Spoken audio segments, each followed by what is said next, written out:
What the heck?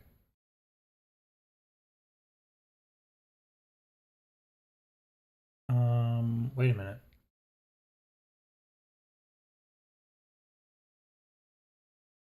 Okay. Let's go with that.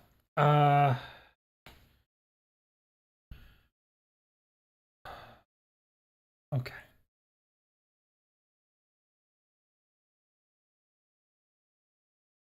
Hold on, my friends. Just getting things set up, trying something a little bit different here today. Why is my camera being dumb? Because it feels like it, apparently.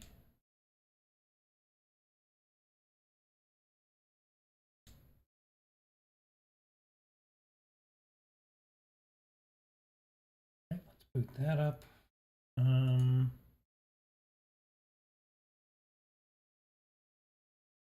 Current overlay window. No, I don't want that. This is what a mess. Rid of that.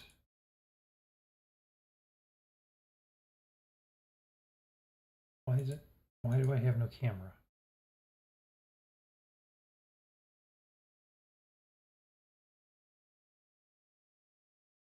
Hello?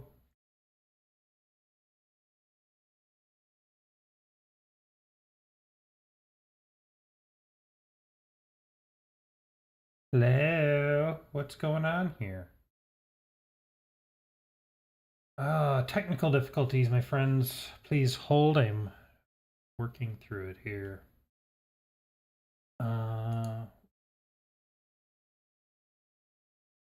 What do you want from me, camera?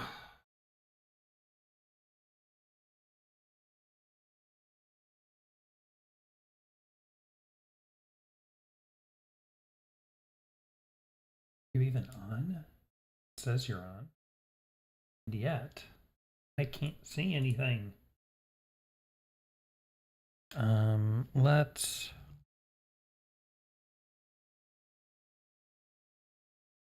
Where is that audio coming from? What the heck?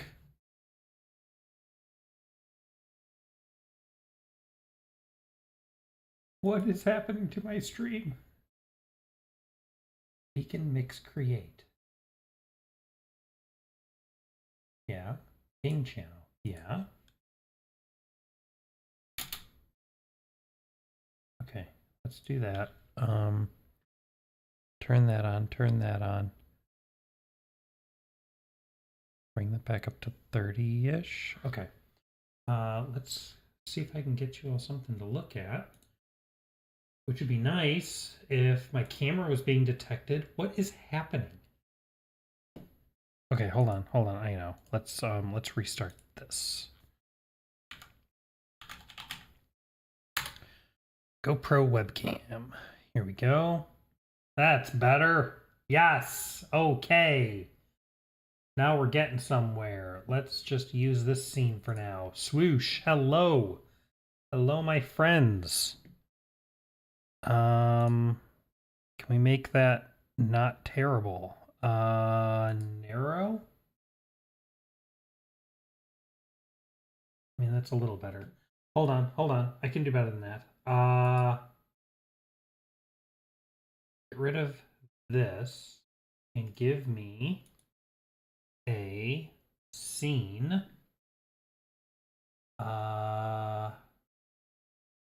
Source, bottom left camera. Stick that down there and there. That's better. Okay. All right. So, it's kind of better. It almost looks too zoomed in now, doesn't it? Well, we'll see how it goes. All right. So, what are we doing today? Today, we are doing a little bit of retro achievement development. Yes. So, what does that mean? Let me see. Let me pull some stuff up. Let's jump over here. And do I have... I am not in any way set up to, oh my God. What even is this? Window capture. You know what? Let's just delete all this stuff. I don't even know what all of these things are. Just delete them. I am not in any way set up to stream what we are trying to do here. So there will be a lot of futzing around with OBS. I apologize, but we will get there. And maybe this stream just goes a little bit longer because of it. So let's start with a window capture. And I'm just going to create a new one because I'm going to have to clean these all up later anyway.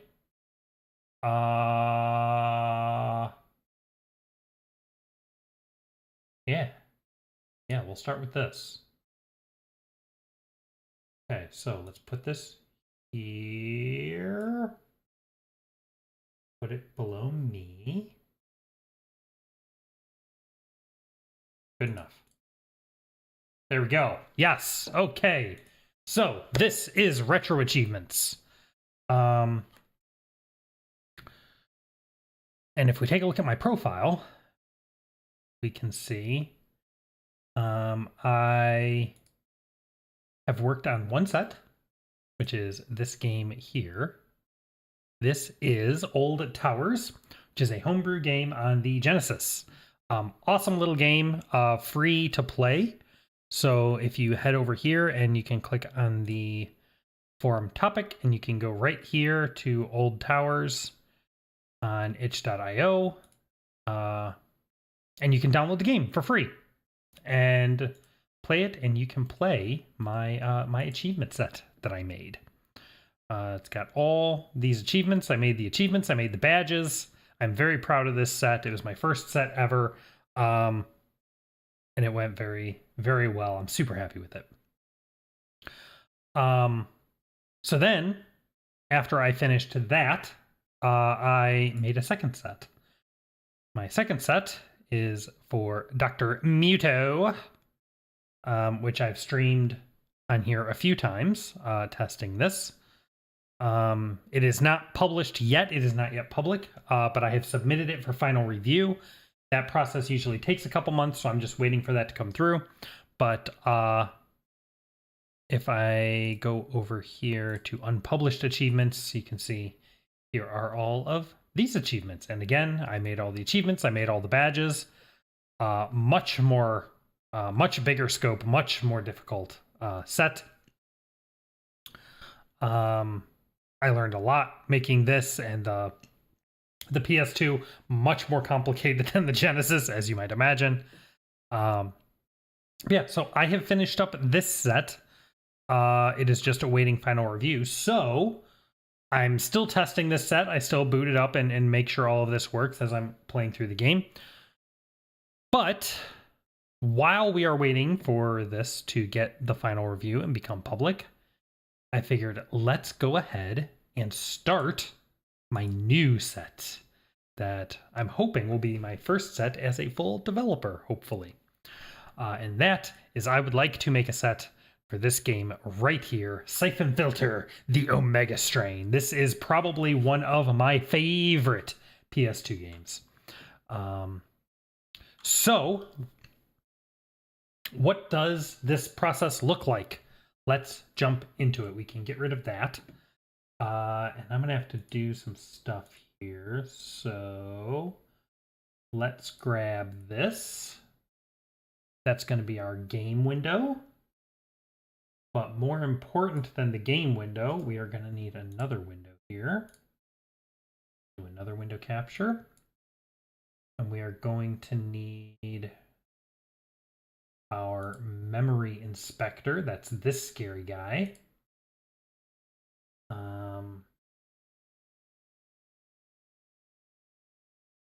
Oh, please. There we go. Let's get this and bring this over here, maybe. Oh boy. If anyone is aware of anyone else that does like public streams of retro achievement development and has recommendations for how to lay all this stuff out, please let me know. I would love to take a look at that for inspiration on my set, on my layout here. Do that. Okay. Okay, so that's a thing. So we have our game there. Our game here. Can't really see my cursor because it's not a display capture. That's okay. So you have the game, and we have our memory inspector. Let me get rid of all of this stuff. So there's 2 more windows we need. Let me add another window here. Okay, and this window we're going to need our memory bookmarker. Okay. There is that guy. Nope, nope, nope, nope, nope, nope. 2. Lock it. Actually, let me lock this and let me lock this. Okay. I'm going to pull this over here and maybe shrink it down. It's a little less important, but it's good to have a reference to. We'll stick that up there. And we need 1 more window. Yeah, that's fine.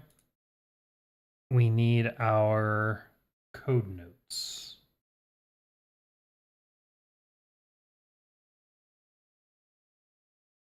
We can stick that down here.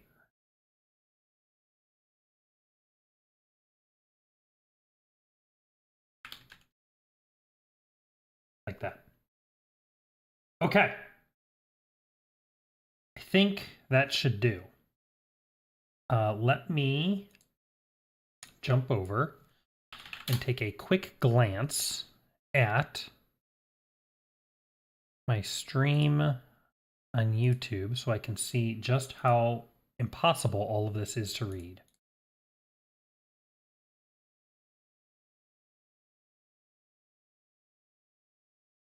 Oh, it's actually not bad.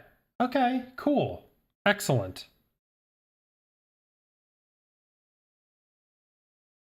Okay. Cool, cool, cool. Okay, now, what I would like to do, I think. Okay, that's not making any noise, which is fine. Can I? Stone, you and the outbreak in Italy. Leon and I will go to Uganda. Everyone will be briefed individually on their assignments. That's it. Hold on. Hey, you guys. Okay. Interesting. OBS. Oh my god, that is so loud. Let me turn that down. Okay. I might need to turn that back up though, because now my mic audio is really low on OBS's side. OBS says it's still getting game audio, but I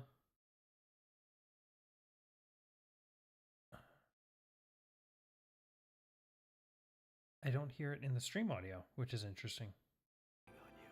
Unless I do that. And let's turn this back up.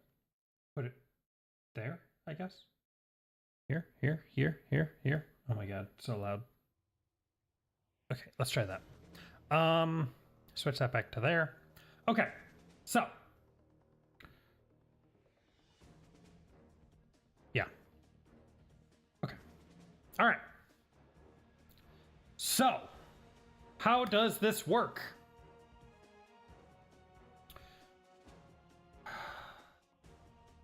All right, so what do we got? We have on the left side here, we have our game window. You can see what I see as I'm playing the game. In the middle, we have our memory inspector. This is, yes, thank you. This is where we search for the data values in the game that we want to mess with. And on the right-hand side, there we go. We have the memory bookmarker and code notes, which is where it's just basically my scratch pad. This is where we keep track of things as we play. So let's fire the game up. We will create a new character. Is it worthwhile? Do we want to build any kind of achievements with the character creator? Probably not. Maybe I'll do a goofy one here, some kind of like retro achievements is your agent name. For now, nope. For now, come on. Why can't I? There we go. For now, we are going to call our guy nope. Dang it. Oh my god. Retro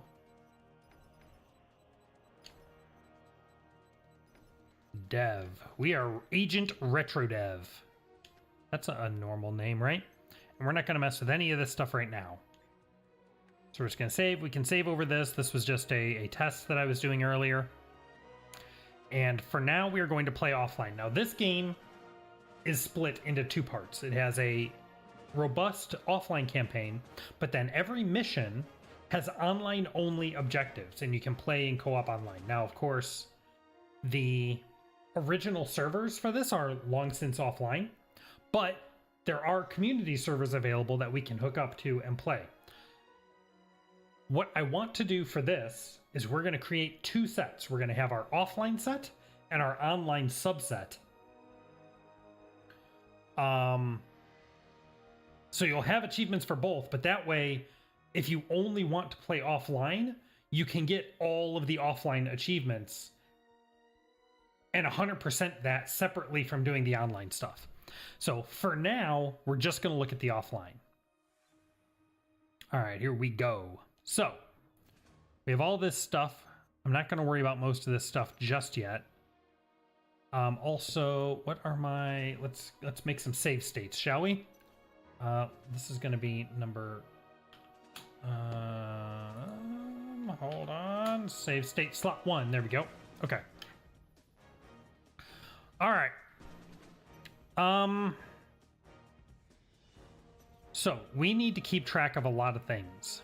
So if I jump in here and I look at, not that, let's look at my statistics. So here you can see all of our objectives. Now, a good way to think about this is that anything the game keeps track of is something that we can use for achievements.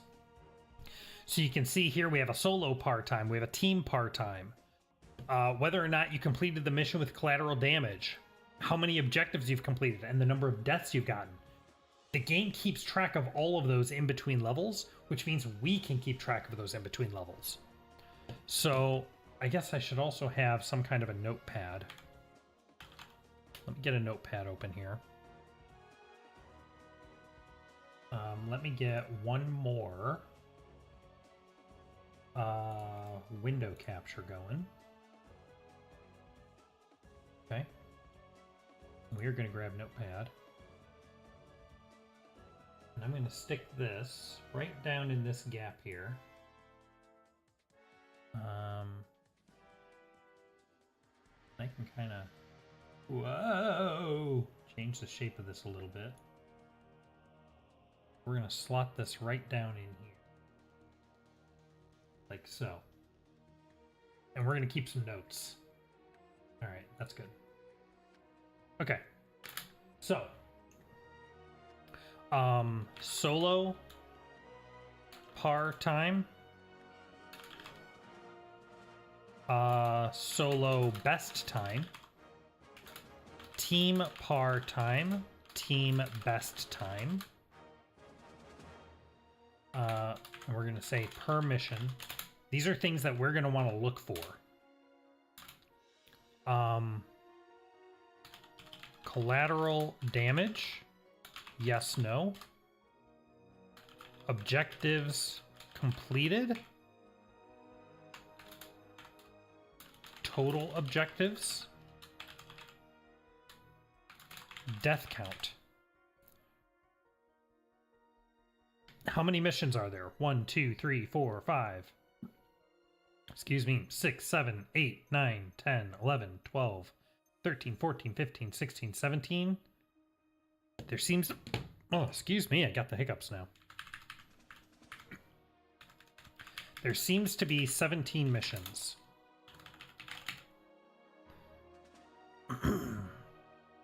And I know at least 3 or 4 of those are solo only.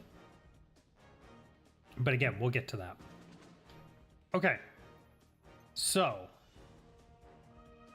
special ratings. We also have all of these requirements that we're going to want to keep track, that we're going to want to find and keep track of. We will get to all of this. Commendations, more objectives. Medals, more objectives. All right. So let's start with the training center. Here we go.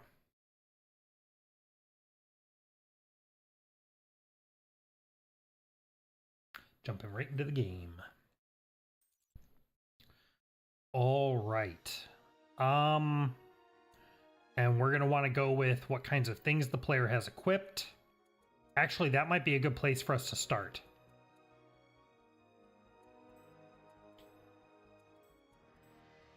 Yeah, that's actually a really good place for us to start. Let's start right here. So I'm going to create a save state. So right now, we have nothing equipped, right? Now we have our 92F equipped. Now we have nothing equipped. Let's see if we can find a value that tells us what item we currently have equipped. So we're going to jump over here to the memory inspector. And we'll leave it on 8-bit for... Actually, we'll leave it on... Let's set it to 32-bit for now. We'll leave it aligned because we have no reason to think that it's not aligned. And we're just going to do a new search. So there are 8.3 million results. Oh, shoot. Wait a minute. Well, this is fine. We'll get to it. Okay, so we did that search. So far, we have not changed this. So let's do a couple filters saying that the current value is still equal to the last value. Nothing has changed. We still have nothing equipped. So we're just going to filter a couple times. This number is going to go down a bit. The goal is to get this as small as possible. So now we're going to change our current equipment. Now, I don't know how this is represented in game. I don't know if this is a pointer. I don't know if it's an index. I don't know if it's a counter of some kind. So all we know is that it is different. So we're just going to say it's not the same as the last value. Boom. Huge shrink down. We only have 23,000 possibilities now. Okay, now we're not going to change it. It's the same. Okay. Now, note here, I have not changed what is equipped, but I did change my selection. Stuff changed here, but the value we're looking for is what is equipped. So we're just going to say filter next. We're down to 17,000. Excellent. Again, nothing has changed. Okay. Let's go ahead and do this. Oh, now here's a tricky one. This is showing us the current value for the selected group, not the current overall. So now we have to make a decision. Am I looking for the value that this is telling me about? Or am I looking for my currently equipped, I guess in this case, sidearm?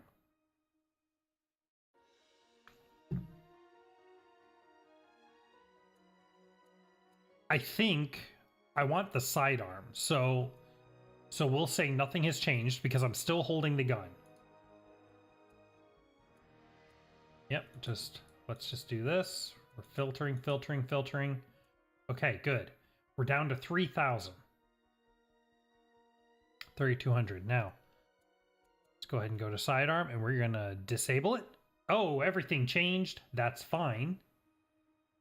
We're going to say not equal because we no longer have our gun equipped. Down to 1900. Look at that. All right. So now we still have no gun equipped. Let's go ahead and just filter through these, see if we can knock out any more results. We got a few. Now we're going to equip the gun.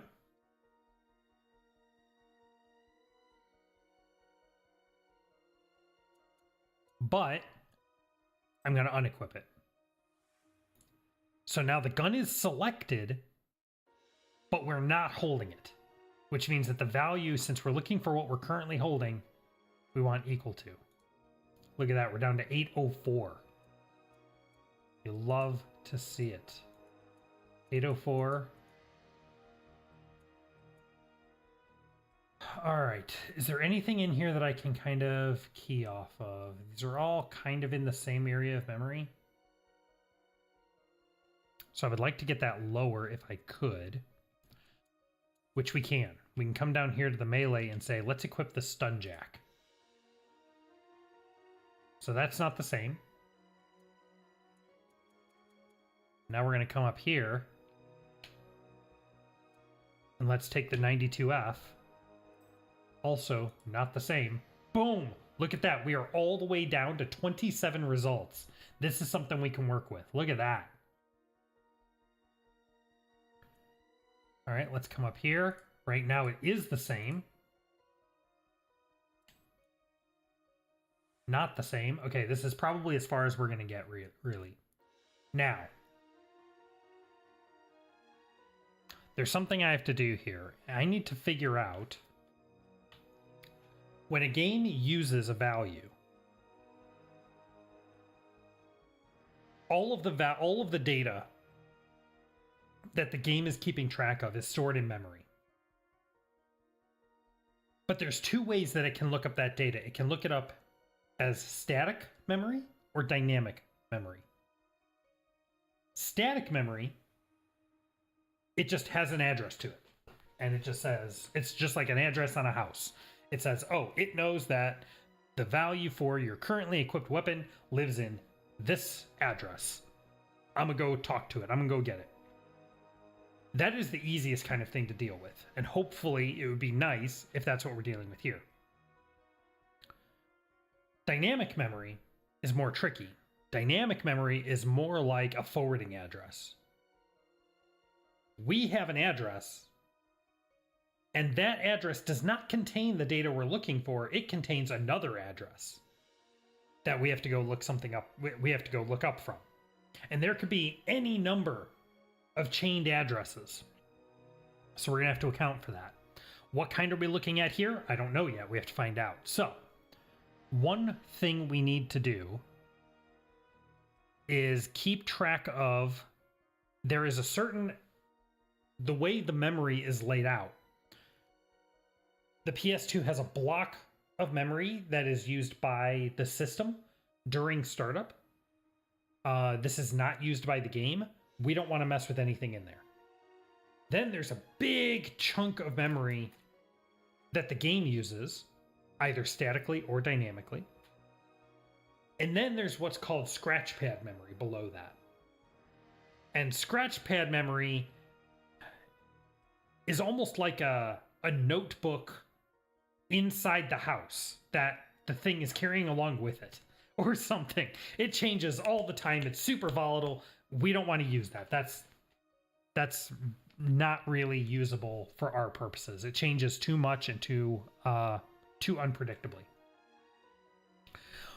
So we need to know where that threshold is, what address is the rollover point between the memory the game uses and the scratch pad. And there's a way to find that out.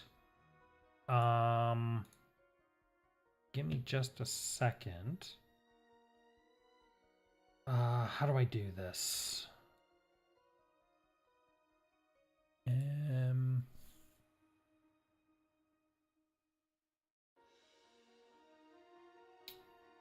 Dev reference?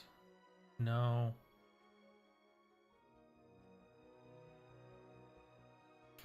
I need to look at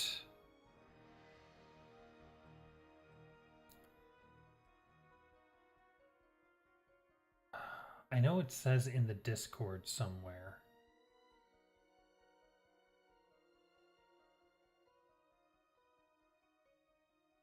What is this?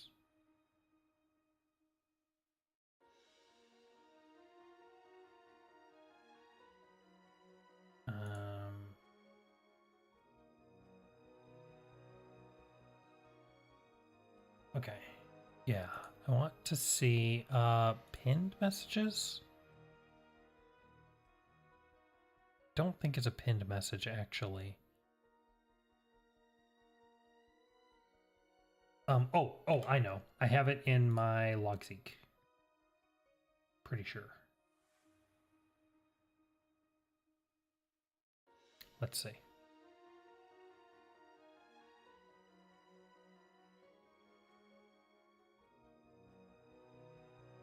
All right. Search. PS2.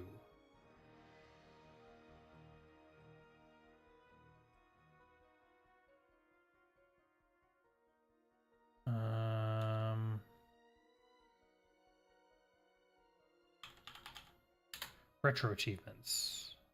Here we go.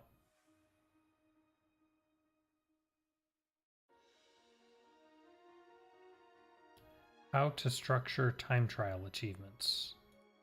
That's not what I want. Man, I didn't tag this stuff. Okay.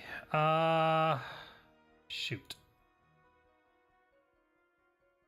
PS2 memory.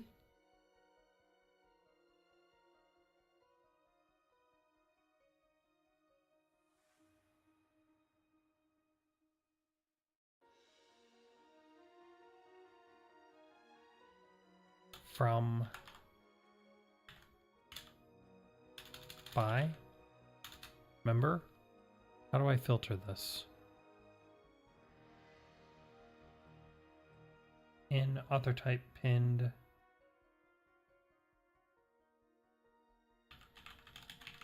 Suzuka.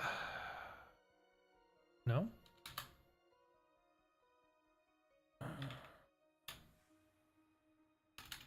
Come on, Discord. Why are you being like that?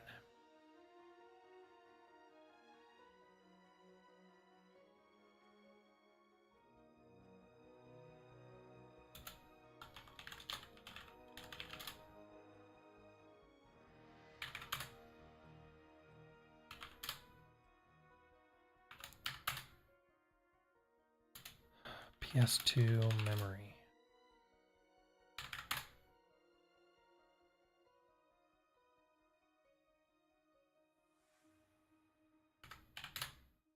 How do I see?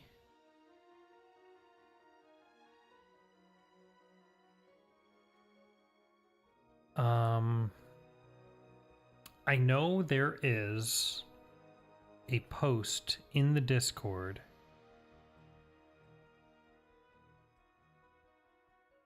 and I could have sworn that I took notes on how to track down the starting point. User code, static data, dynamic data.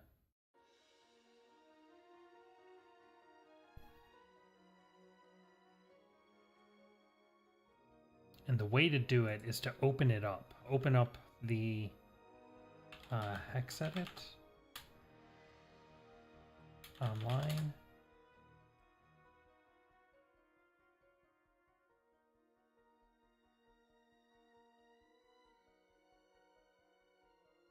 And you have to look at one of the files on the PS2 disk. And it'll say in the header of that file where memory header.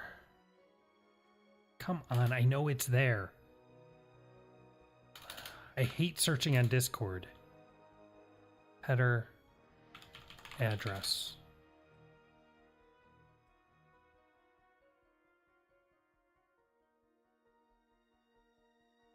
In junior devs.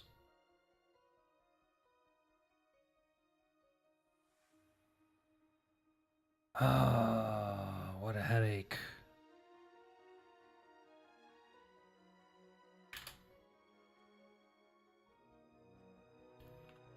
it's the start of start memory.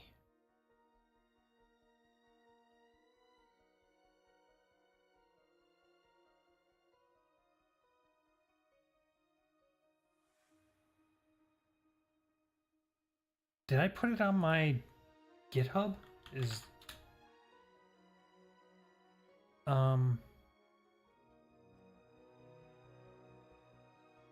RetroAchievements wiki.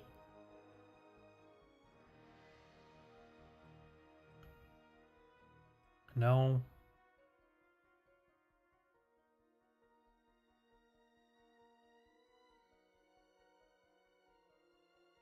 Depends on the game. Ah, aha! I found it. Yes, here we go. Okay. So on the disk. So let's open up the disk.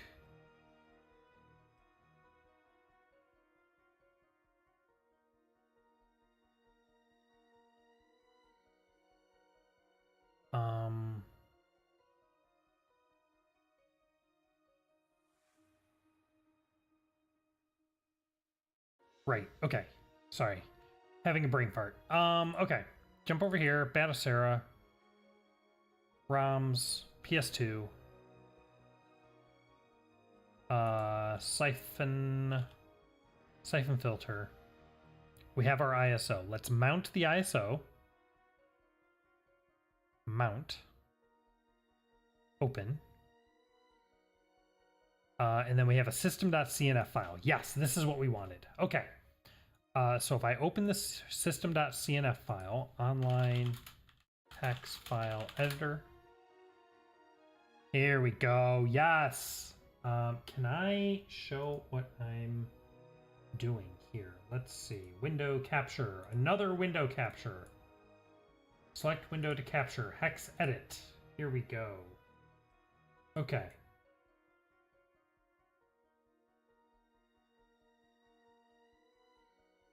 There we go. At the top, please. There we go. Okay. Okay, so here is our hex editor. I took the ISO file for the game. You can't see it because I haven't flipped it over. There we go. So I took the ISO for the game and I mounted it, and on the disk is a file called system.cnf. So we are going to open that file here. And you see this little bit, which is not much. But this tells us what file we need to look at. Take your ISO and open it. You can see a file either named filename.elf or one matching the pattern of the game's serial. Right. So here we have this file here. SCUS 972.64. So that is the file that contains the information we need. If I look on the game disk, I also see that file. So let's open that file up. That's this file. So this is the actual game. The contents, all the code, all the art, everything. This is the game. So now, open this file. You can see its header. This is the header here. And the particular value you want is the 32-bit value at x18. 2, 3, 4, 5, 6, 7, 8. That's this value right here.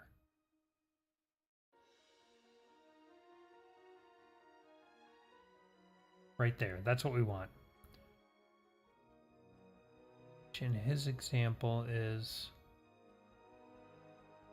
25B718.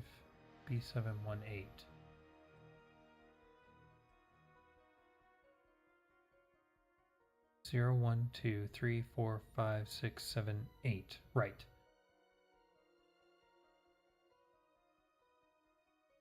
I say listing it backwards. Okay, so if we jump over to our notepad, we want to read it backwards. So it's going to be 0, 0, 1, 0, 0, 0, 0, 8.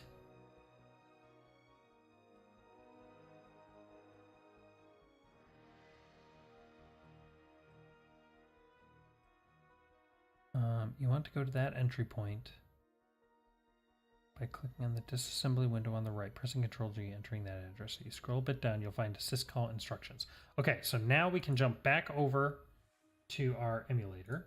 Let's get rid of that. So we can come back over here, and we are going to open our debugger, which we need new window capture for. Yay! Let's use this one. Okay, and I'm going to put this right on top of this guy.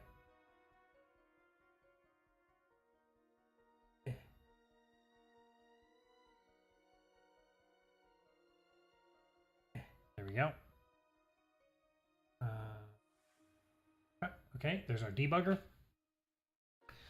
So now we want to go to that address. We want to go to address.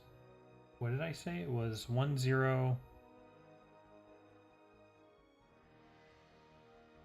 Want to go to this address. Okay. All right. And then if we scroll down a bit, we should find some syscalls. Here we go. Here's some stuff. We're looking for... Bingo. There it is, right there. So this is the disassembly of the game. This is what the game is actually doing. Like, this is the code of the game. It's hard to read because it's in assembly language, but this is what the game actually does. So we're looking for this syscall. And we want to go to the address, find the syscall instructions. In particular, we're looking for add IU 3D. Go back to the debugger, add IU right there.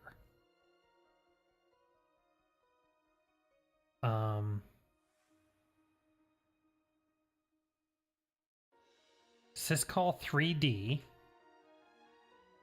is start of heap. Heap being the dynamic memory. This syscall accepts two arguments, the start address of the heap and the size of the heap.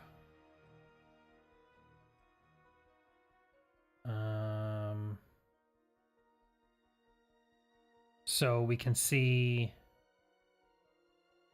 V1 and 0. UI stands for load up or immediate, yada, yada, yada.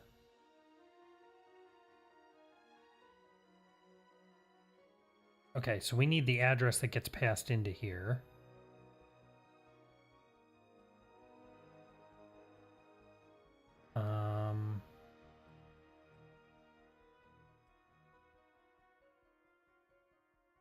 Right. So we have argument 0 and argument 1. Argument 0 is going to be A0 minus 7680. And it's coming from A0. Okay, so what this all means, what we're doing, is we have, let's go over to our notepad here. We have A0 equals 0x00 5a 0000. That's literally what this line is doing.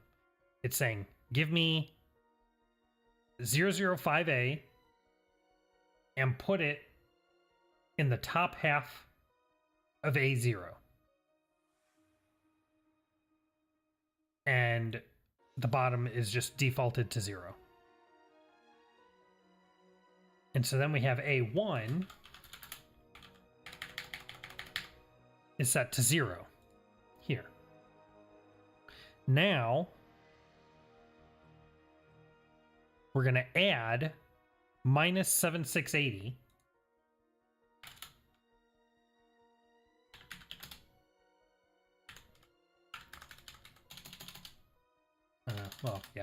minus 7680 to A0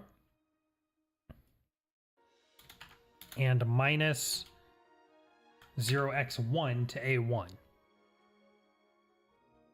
And then those will be passed as the first and second argument into syscall 3D. So if we actually calculate those, let me grab a calculator. And we'll put it in programmer mode and we'll set it to hex. So we have 5A0000 minus 7680 is 0x598980. And this one is 0 minus 1 is FFFF. FF. Okay. So what does this tell us? This tells us that it is not defining the length of the heap. So it's just going to be everything after that point. That's fine. We don't care about that. But this, ladies and gentlemen, is our magic address. So if we jump back over to here, we can go to that address, 598980. 598980. Ah, look at that. There's actually something there.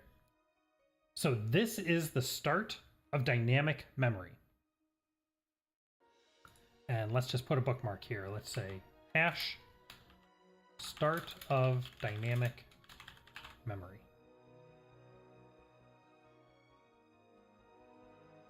And you'll see that showed up in our code notes over here. We are not going to publish it.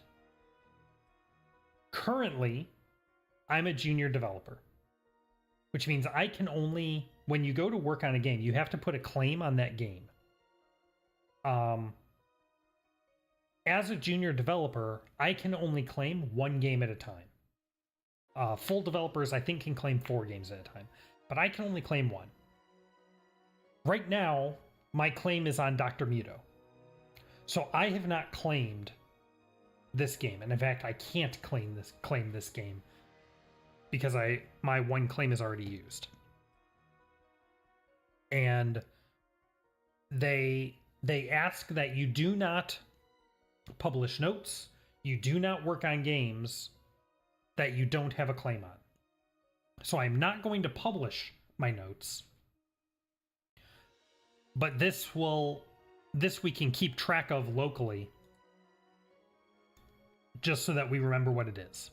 So we know that that's the start of dynamic memory. What that means is any address that is before this point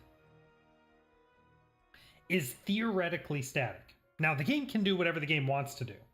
So we still have to make sure that a value is static before we can rely on it. But if it's before this point, then it's something we can work with directly. Probably. If it's after this point, it is definitely dynamic. And that means we will have to find a chain that allows us to reference it. We're not allowed to reference it directly. So, that is a very important address to know because that's kind of our cutoff for what to look for. So when we come back over here and we're looking at all these values up here that represent the weapon we currently have equipped, ideally, we try and find one that is before this point. Unfortunately, all of the addresses we have here are at least 60K, which is after our 59, which means these are all in dynamic memory, which means we're going to have to find pointers to them, which is kind of annoying. But we can do that. We can do that. So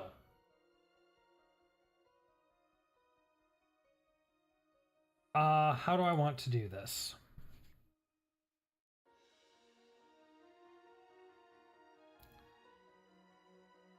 I'm looking here, and this looks suspicious to me. This looks to me like a table of values. So now these values correspond with this here, right? Yeah, so that's that one. There's the third one. There's the fifth one. There's the seventh one. This looks like a table of pointers to me.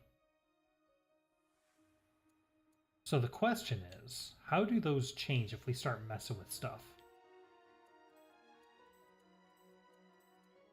That's interesting. So let's equip the 92F.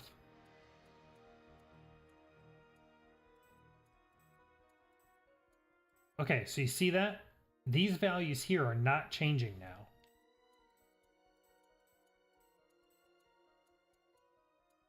What if I toggle this on? Oh! Okay. So look at that. It looks like there's a table there, but only while we have the gun equipped. If we turn the gun off, it goes away entirely. What if I equip the stun jack? Then it comes back.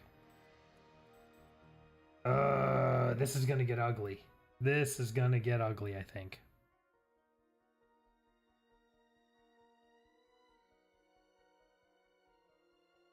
Okay, here's what we're gonna do. We're gonna come back to this. Because I want something more direct that we can actually work with. So let's just go ahead and equip our 92F, and we're just gonna get into the level. Here we go. All right. So we've got our guy here. We can wiggle around, do a little dance. All right. So we're gonna do a new search. What are we looking for? Let's look for... Good work, Cobra. Climb over that. Make your way to the shooting range and practice the different types of weapons I've set up for you. Every mission has a deadline which you have to beat if you want to achieve the highest ranks in this agency. Some missions also have team deadlines. To beat the deadline, you have to complete all of the objectives for that mission before the mission deadline timer expires. Roll under that. You're going the wrong way. If it gets too dark, use your flashlight. But be careful. They'll be able to spot you easier. You can climb that ladder. Shimmy across that. Oh my god. Okay. Actually, a really good value we can use right now. Let's look at our ammo. That's an easy one, right? Let's go ahead and save state. We have this value. Okay, so we know exactly how much ammo we have right now. So let's start with that, shall we? Let's do a new search. And we're going to say equal. Let's start simple. We'll just say equal to 12.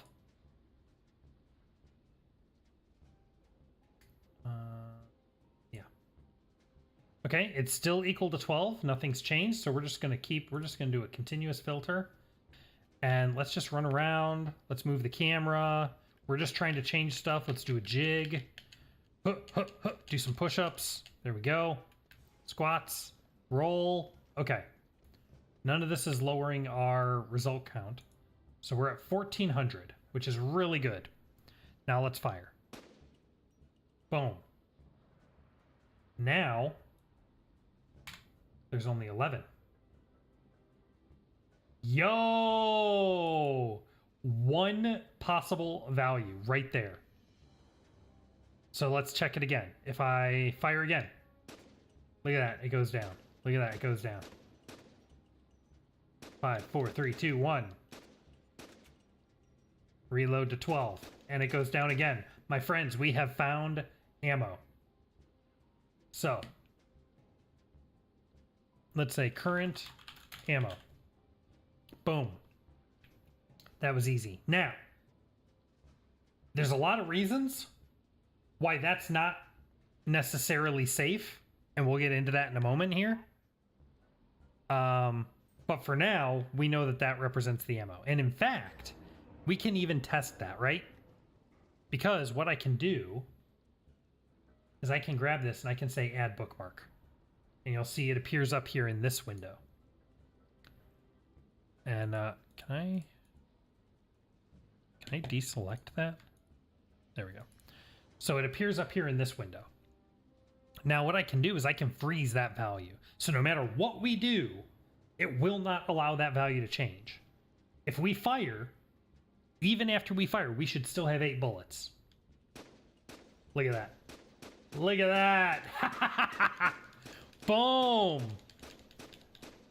Infinite ammo is that easy, baby. All right. We can even change it, right? Let's say I want to go up to 12 ammo. Boom. I got 12 ammo. Let's go crazy. This gun can only hold 12 ammo, but I want 900. Boom. Okay, fine. Value cannot exceed 255. Let's try that again. 255. Boom. Look at that. 255 out of 108. You love it. You love to see it. Okay. Let's bring it back down to 12. And we'll unfreeze it. All right. Now.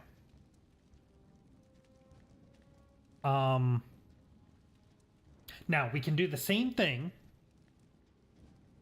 I don't want to get too far ahead, so let me go back to this. I can't go back to the previous area. It's fine. Let's do the same with our clip capacity, right? So we have 108 bullets in reserve. Let's do a new search for 108. And we'll set the continuous filter. We'll move around a little bit, shimmy, turn the camera, turn our light on and off, do some squats. Just trying to trigger anything that might arbitrarily have the value of 108. Okay, stop filtering. Let's go ahead and fire once. Filter again.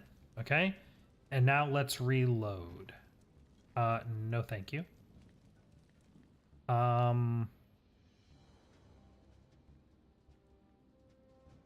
I don't actually remember. I actually don't remember how to reload in this game. Oh, it's one of the thumbsticks. There we go. Okay, so now we have 107. Let's do 107. Filter once. Boom. It's that easy. It's actually not, but again, we'll get to that. So let's fire off a bunch and reload. Beautiful. Okay, so we will call this ammo remaining. Okay. All right, so we have current ammo and ammo remaining. And we can bookmark those. 98. Beautiful.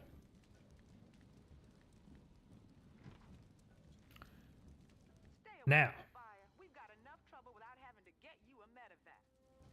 let's go ahead and save state, because we can do the same thing with our health. Even though our health, we don't know what the number of health we have is. Wait a minute. I just noticed I have a cursor over this window. Do I have a cursor over these windows too? I do. Oh, because they're window capture, I guess. Okay, cool. What we know, if I do new search, is that we have full health right now. I don't know how much that is. Could be 100, could be 1,000, could be 1. But I have full health. So what we can do is we can... Oops. Nope, hold on. Do a new search. And we're going to say equal to last value. This is grayed out, so it's not taking that into account. And do this a couple times. 8.3 million, right? Well, what I can do, I can roll through the fire a little bit, and oh, I just took some damage. Some missions require you to do this under fire. Other times, you have to hide bodies to prevent patrols. So we can say, hey, I have less than the last time I searched. Look at that, we're down to 31,000. Let's do it again. Let's... Whoop. Oh no, I'm on fire! Ah! That's a lot of damage. I have less health than I did before. We're down to 6,000. Now, here's where it gets fun. Load the save state. Hey, I have more health than I did last time. We're down to 6,000. We're still at 6,000. Let's do it again. Whoop. Okay, I took just a little bit of damage there. Less than before. 1,600. Let's take some more damage. Ow, ow, ow. Less than before. We're down to 400 results. Our health has not changed now. I don't think. So we are at equal. Oh. Continuous. Oh. Look at that. Oh. Down to 20 results. 19. Can we get any lower? 18. Let me just walk through here carefully. It's continuously filtering. So if we take damage right now, it'll screw up our thing because it says that it's equal, but... Okay. There we go. Oh, 13. Okay. Let's turn our light on and off. There we go. Let's fire some rounds. Let's reload. Stop filtering. We're down to 9 results. So one of these 9 values represents our current health. Let's load our save state. Greater than last time. Filter once. So, which one of these values... So here's a little trick. There's only 9 of these, so we're going to take all 9. And we're going to bookmark them. And you can see they all appear over here in our bookmark window. Now here's a little trick. What we're going to do is I'm going to take the first 4 of these and freeze them. Now, do I take damage when I roll through the fire? Whoop. The game did not like that. It says, wait a minute. That was supposed to change. What shenanigans are you pulling? And the game crashed. That happens sometimes. Let's fire this back up. It's fine. It's fine. I need to open my Windows. Okay, everything's back. And we're back. It did not like that. Excuse me? That is not what that is. I mean, that might be what that is, but we don't know that yet. Shh. And these are not valid either. Remove those. Okay. All right. We're back where we were. Except that's not 9. Let's remove those. Actually, let's remove all of these. Okay, but we have 2 values. We have current ammo and ammo remaining. Let's go back and start looking for our health again.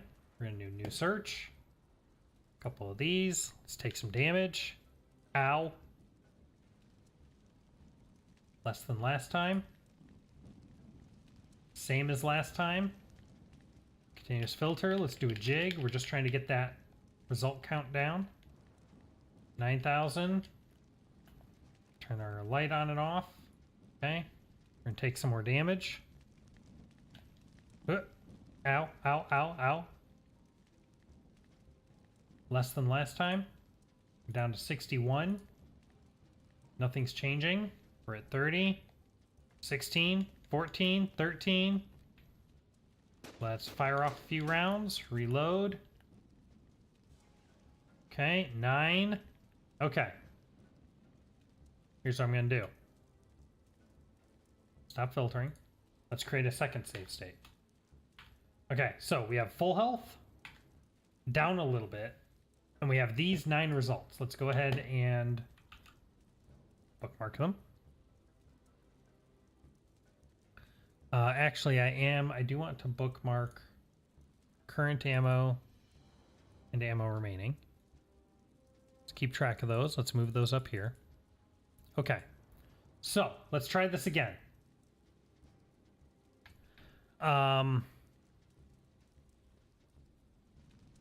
Of these values, some of them At least one of them controls my health. Some missions require you to do this under fire. Other times, you have to hide bodies to prevent patrols from knowing you've been there. So,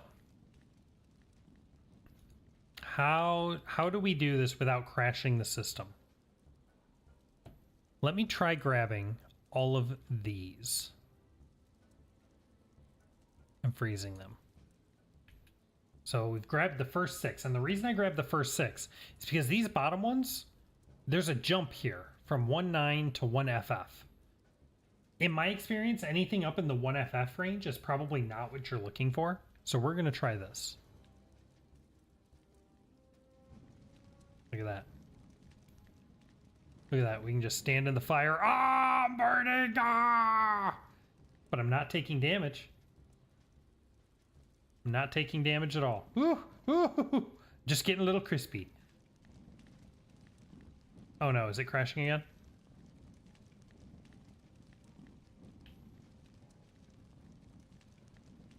I still hear it. I think I made it mad. All right, let's load our save state. So, actually, oh, did you see that? So this is our save state from after we took damage. Here's our save state from before we took damage, but we still have all these values frozen. So our health dropped down. Which means of these, the values that control our health are in here.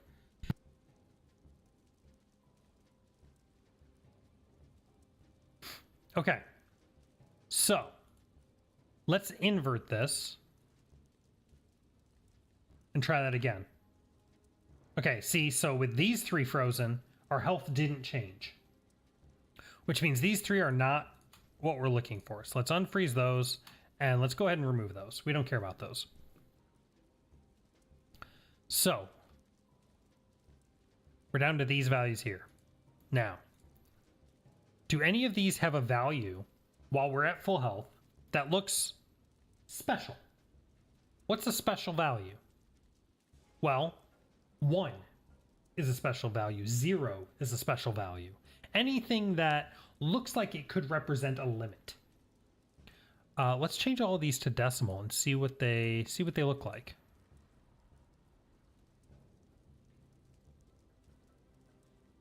None of those really look that interesting. 72, 246, 252, 210, 203, and 160. But we also don't know what our maximum is.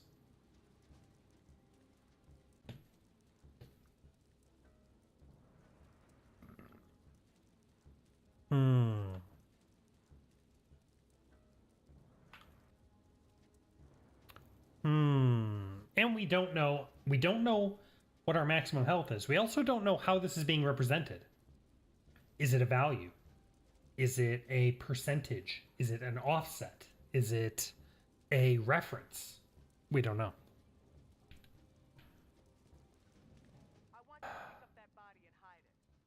Let's play with these values a bit. If I change this particular value, chosen totally at random. Oh, ho, look at that. Look at that right there. So this value is toggling between 0 and 160. My health isn't toggling, which means that's not the health. Let's go ahead and get rid of that one. Okay. So what I was going to do is I want to take this value, this 238, totally arbitrarily. I'm picking it just because. And I want to change it. And let's see what happens. If I change it to 200, it doesn't let me. What if I change it to 100? It doesn't let me. It doesn't let me change it. Okay, let's try this one. Nope. Can I change any of the... Oh. That one it let me change. All right, let's go back. So let's try this again. 100. 100. I'm just trying them to see if I can mess with stuff. So these 4 I cannot modify. But this one I can.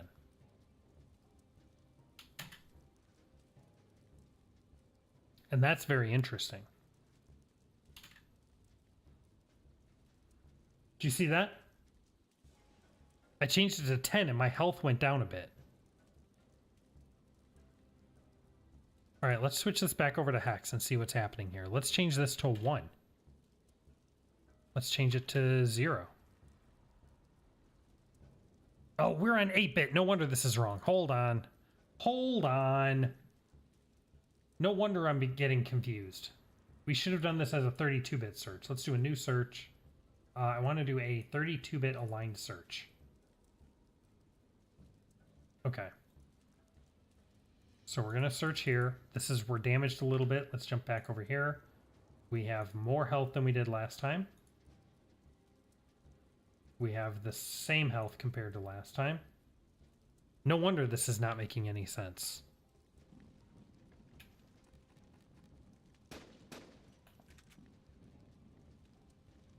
We're down to 1773. Let's take some damage. I'm going to go ahead and get rid of these bookmarks because they're confusing me. Remove.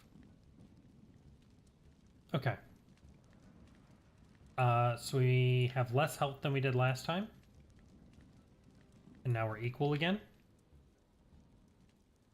Ooh. Okay. And let's take some more damage. Okay. And now we have less than we did last time. We're down to 8 results. Let's go ahead and bookmark those. Okay. Here we go. So, let's try this again. Set all of these to decimal.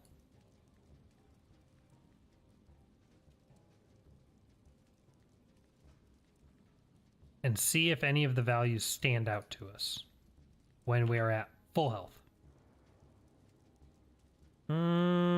Not really.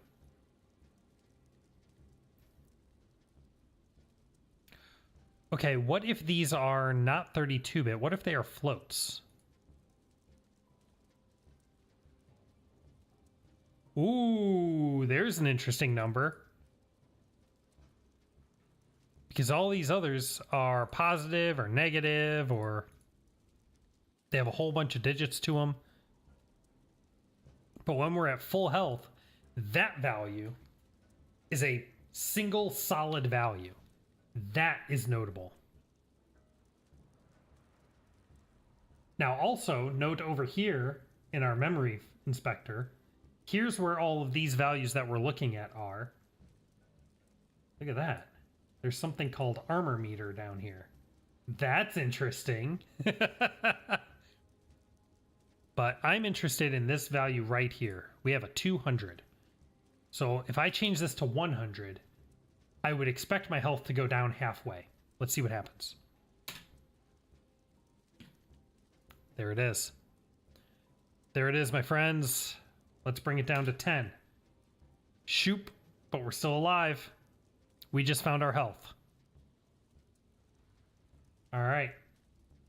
There's our health. Now, one thing we haven't been doing is we haven't been annotating what kind of value these are. So I could put current health here, right? But it's important to note that this is a float, right? If I set this to 32-bit decimal, this value means nothing to me. Even if we look at it in hex, this value means nothing to me. It's important to know that this is a float. So what we can do is we can mark it like this. And now the memory scanning system will know this is a float.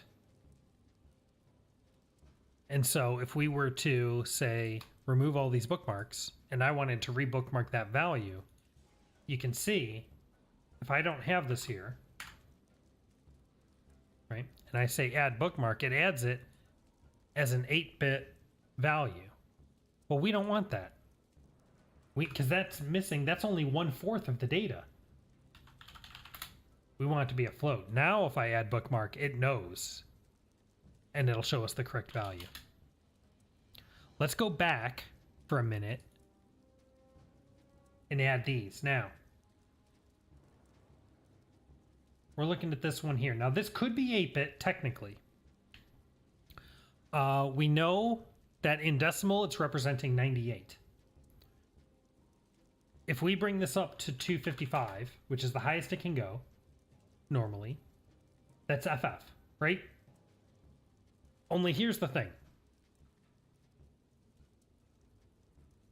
The question is, can it go higher than that? Now, the PS2 is a 32-bit system. You can see we're searching for things in 32-bit. 32 bits is 4 bytes. And so let's look at this in 32-bit mode. And you can see this. Now, it's possible that our max ammo capacity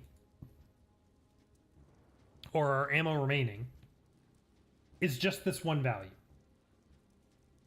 But because this is the PS2, it is probably this whole thing. So, if there were other numbers here that we could see didn't seem to have an impact on ammo, then I would assume that it's 8-bit. But otherwise, in this case, I'm going to assume it's 32-bit. So let's mark that. And then we can switch this over to 32-bit. And we can do the same thing for this one, because we see the exact same pattern holding here. Okay, now, one thing that can be useful to do, or one trick to finding more values, is we know this is our max ammo capacity. We know this is our current ammo. Well, look at this. This is kind of a similar value. It seems to be a pretty low value. Shoved into a 38-bit. So this could be something else also similar.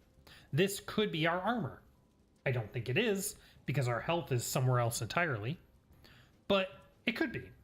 Or maybe this could be the number of magazines that you have. Anything like that. I don't know what this is, and I don't really have a way to test it right now. So we're just going to leave it. But that's something to keep in mind, is to look at what values are near the ones that you already know and see if there might be something there. All right, so we have our current ammo, we have our ammo remaining, we have our current health. Can we get our armor? If I take damage... No, the fire does not impact our armor. So, notice my health went down. So now, can we do the same thing? If I freeze that value... There we go.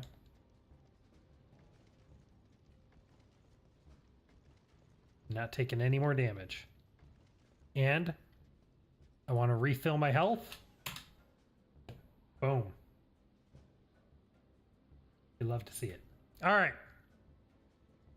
So it wants me to pick up this box. Ooh, look at that. We currently have 250 armor on us. That's a value we can search for. So we know that health is tracked as a float and is represented as a bar. Armor is also represented as a bar. Let's see if armor is also represented as a float. So let's do a search for a float equal to constant 250. We're down to 144 possible results. Okay. Promising. Let's do a continuous filter so that it stays that way. And let's roll around. Let's trigger stuff to possibly do anything to make it change values that might arbitrarily happen to be 250. All right. Now, if I swap this, now we know that our current armor is only 100. So now what happens if I do this? No results. Why is that? This is what I was getting at with the gun, where it's not necessarily safe to say that just because we know our ammo is 12, that this is specifically our current ammo. First of all, these values are after our start of dynamic memory, which means we can't just use these. These are going to change every time the game starts, every time we go to a new level, every time something changes. We need to find a pointer to these values, which we will do. But it also means, like, why weren't we able to find our armor? I'll get to that. The answer is because of the way the game handles equipping items. But I'll get to that in a moment. So, we can't just use this as much as I want to. We need to find a pointer to this. So, the easiest way, so there's a couple different strategies we have to figuring this out. One is RE integration comes with a pointer finder that you can use. If you know that a particular value appears in multiple different locations in memory at different times, you can take a save state of each of those places and then tell it to load up all those save states and compare them. And sometimes it can identify where a pointer comes from. Pointer inspector. That's interesting. That's relatively new. I'm not sure what that does. For me, I like to dig in more specifically or more directly. So here's what we're going to do. Let's go back to current ammo. 179062C. And what I'm going to do is I am going to, up here on current ammo, I want to put a pause on that. So whenever this value changes, the game is going to pause. And you can't see this window, but it says the emulator has been paused. The following bookmark has changed current ammo. So we're going to say okay. Now, that's interesting.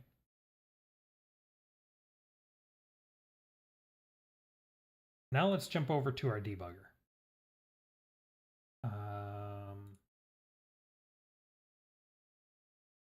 You seem to be confused. There we go. Okay.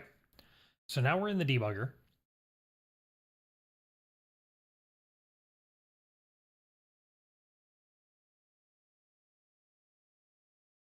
Actually, I changed my mind. I don't want to do this. Stop pausing. Let's unpause the game. I should do this in here.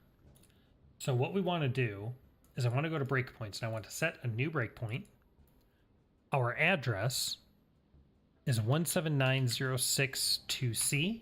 That's where our current ammo is. And I want to,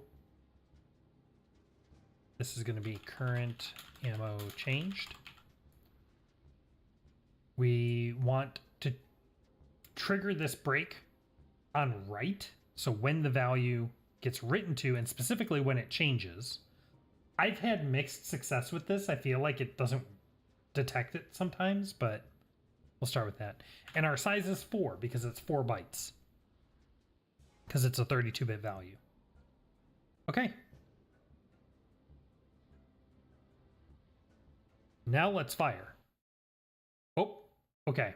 So now we're sitting at a breakpoint. We're sitting right here. And we are about to change something, and this is where I find it helpful to pull up the assembly documentation for the PS2.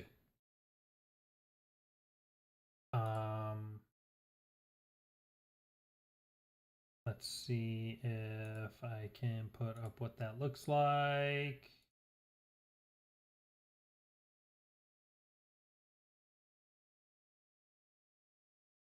There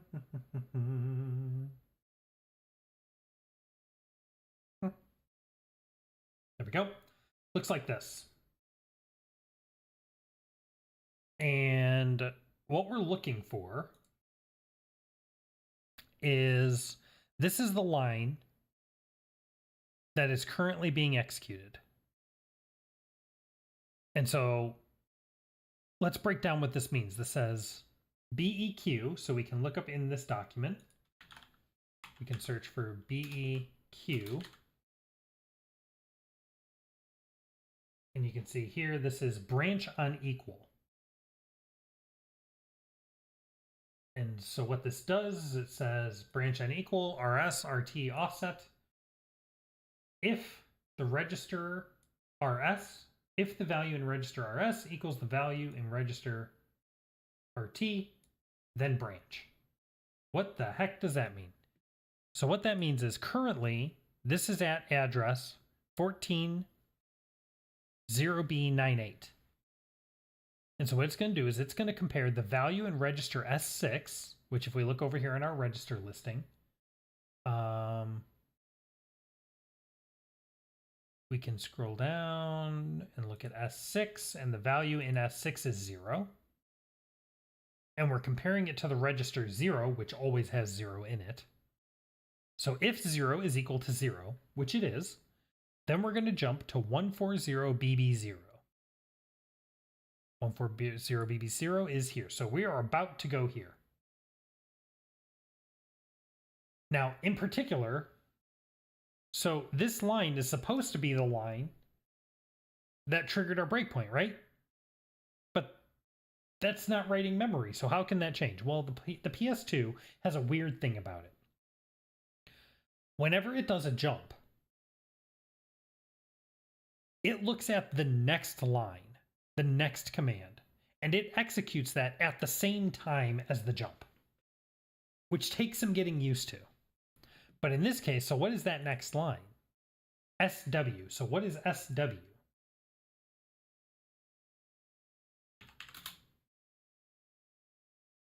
SW is store word. RT offset base. So it says it takes the value in register RT and it stores it in the register base plus offset. So this is going to take the value in V0. If you look at V0, V0 currently has A, has the letter A in it, or the value A, I guess, because it's in hex. And it's going to take the value in S2, 1790624. 1790620. So our current ammo is here, right? 179062C. Interesting then that this is 1790624. That's pretty close to where we're expecting to be. And then it adds an offset to that. Well, look at what just happened. If we take this value, 1790624, and we add 8 to it, that gives us our address. That gives us 179062C. So what this means is the pointer to this location is the value in S2 plus 8. So we have current ammo is at 0179062C and 0x 0179062C, 0179062C equals S2 plus 8. Where S2 equals 0179064.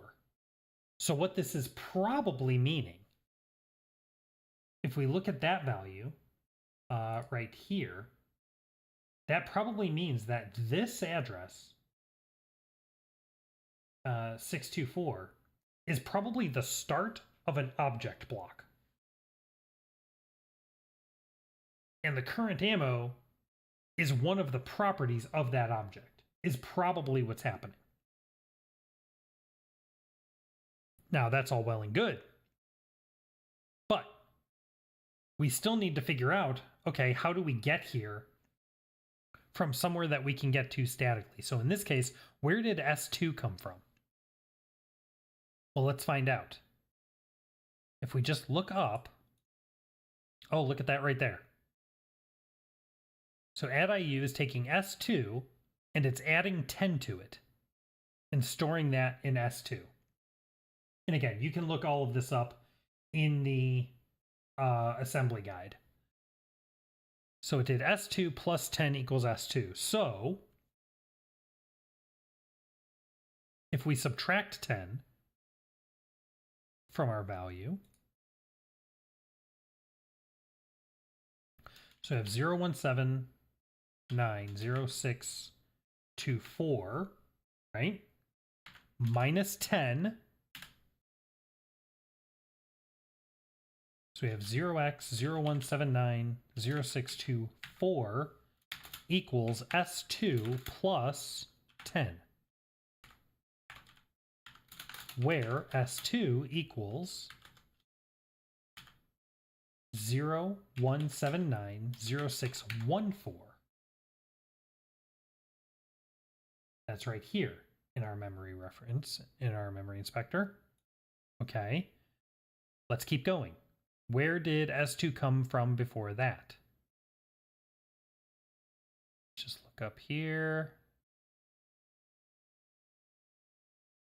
Don't see any references to S2 getting changed yet. Let's just keep going up. There's S4. Where is S2? Gonna keep going up.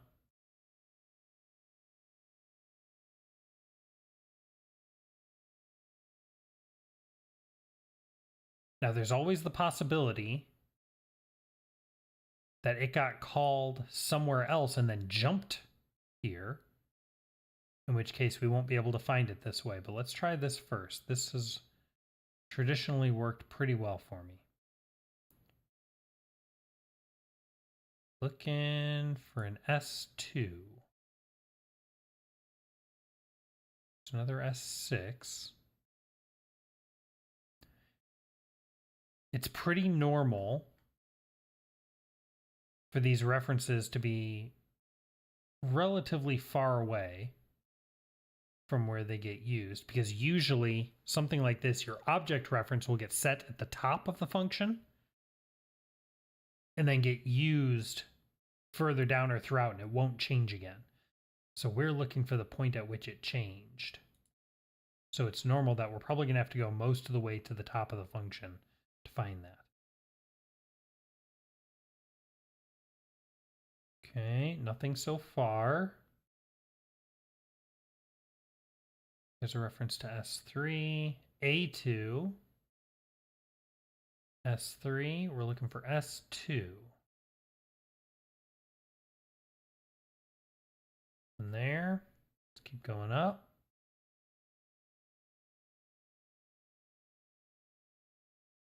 Oh boy. Okay. Doing a bunch of math, it looks like.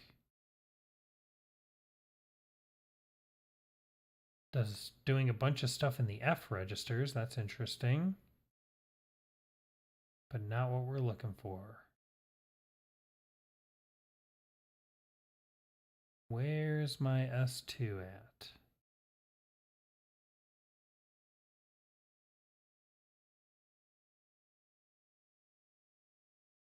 Okay, here's a bunch of stuff with V0. Here's a reference to S1. Oh, hold on. Now we're getting somewhere. Load word V008S2. Now this is going to take a value from S2 plus 8 and load it into V0. Now one thing we can do to make sure that we haven't gone too far is we can put a breakpoint here. Toggle breakpoint. And we can turn off our original breakpoint. And now what I can do is I can go back to the game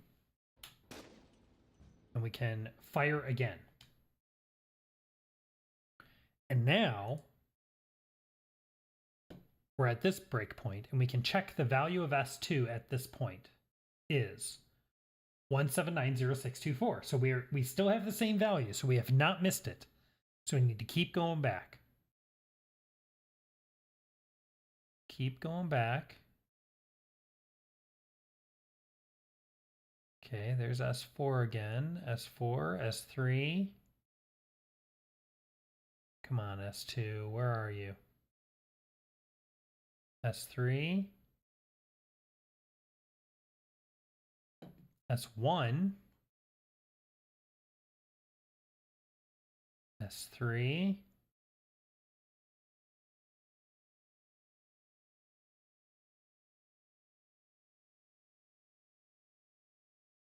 Wow, these are long functions. Way longer than most of the functions in Dr. Muto was.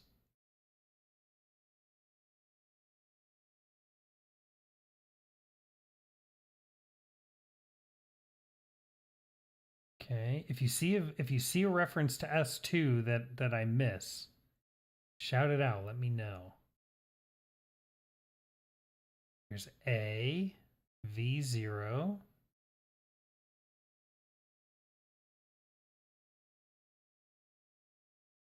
Okay, we're doing good.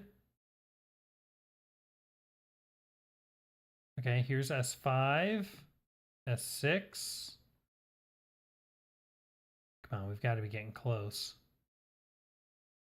S6.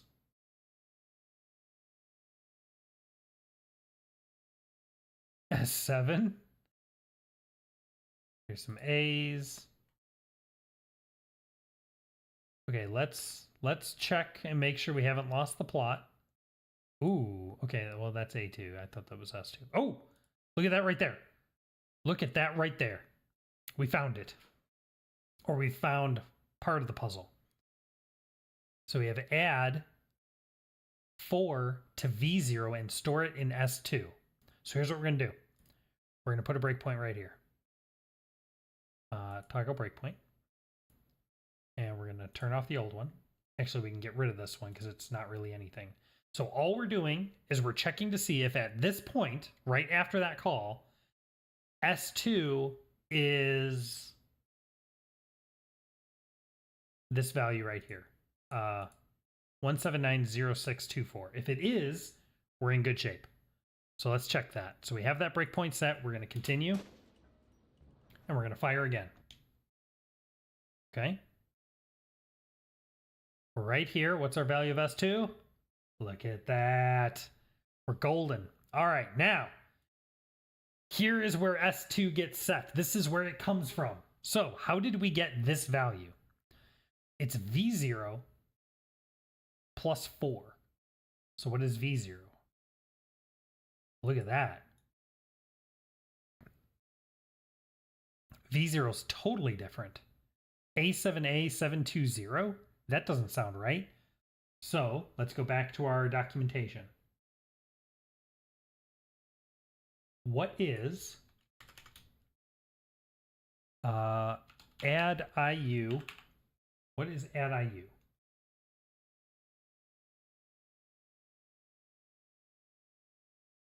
That's the table of contents. Let's try that again. That's U add IU. Here we go. Add IU. Add immediate unsigned word. Okay. So how does this work? We have an RT, an RS, and an immediate. And this takes the value in register RS, adds the immediate, and stores it in RT. Adds the value of the immediate field as a 16-bit signed integer to the 32-bit integer value in RS. The result is stored in GPR RT. Okay. So we're taking 4 and adding it to the value of V0.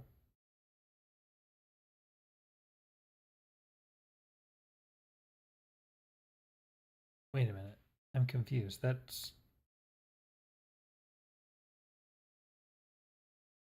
is what it says, but I don't think that's right.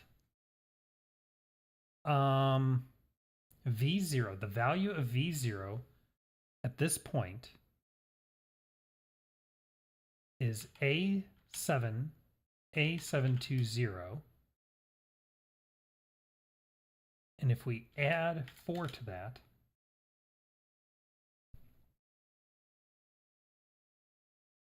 that is not what we have in S0. What is going on? Hold on. I think this is because it's a 16-bit signed.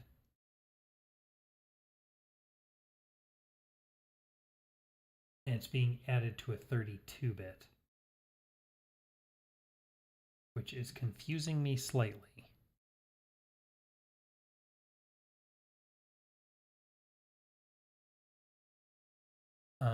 Let's do this. Let's take this breakpoint off, because this was really just to check if we were in the right place. Let's put a breakpoint here. Toggle breakpoint. And we're going to go ahead and trigger that. So let's fire. Okay, good. Oh, that's why I'm getting confused. Look at that. This is a jump. Ah, so this is what I was talking about before. Whenever the PS2 executes a jump, it executes the next line at the same time. And look at that. V0 is not that A7. That happens inside this function, but that's not what we're interested in here. This is happening at the same time, so it's going to take this V0, this one here, 1790624, it's going to add 4 to it, and that's exactly what we saw. So let's go back to our notes. So we know this. This is 0x 017906114. 14. Wait a minute.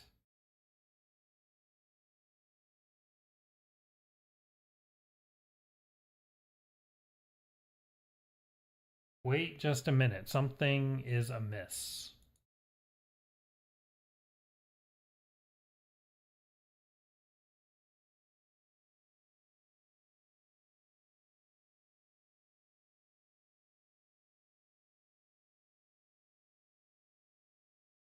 Let's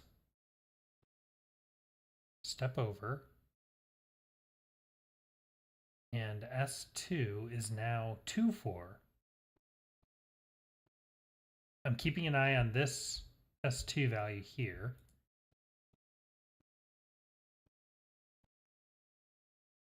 We just traced this up, but it was supposed to be 1-4, not 2-4.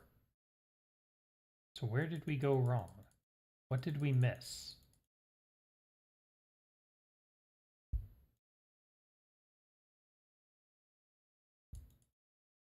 (1790624).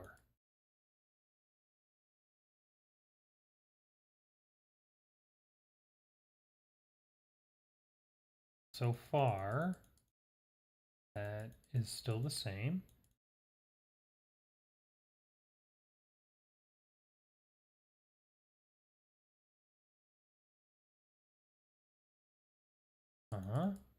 Hasn't changed yet.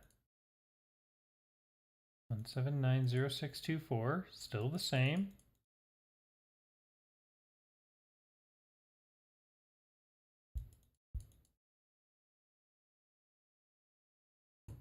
I really wish there was a way to search the instructions on the right.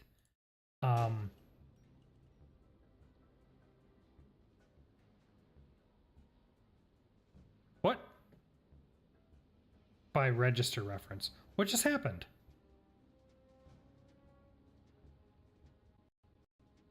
Wait a minute. Something's wrong. Hold on. All right, hold on.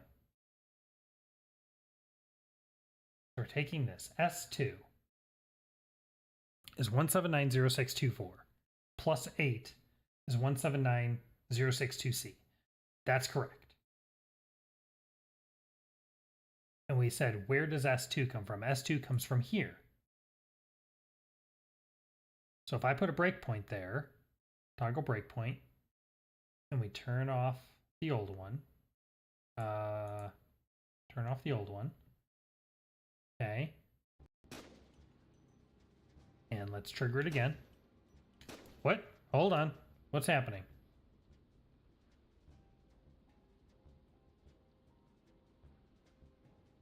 That line is getting skipped.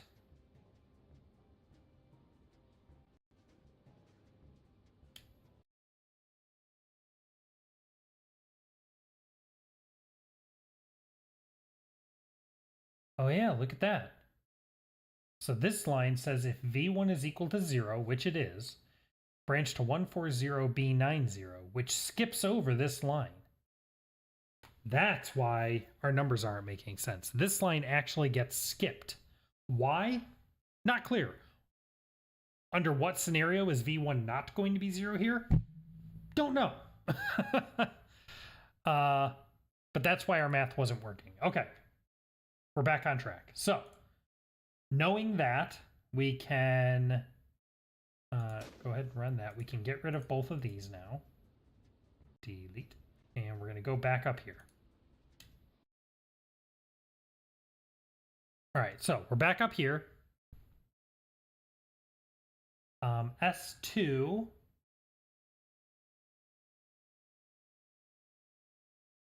What? Excuse me? S2 is not 0. Oh, V0. Right. 1790620 plus 4. Right. So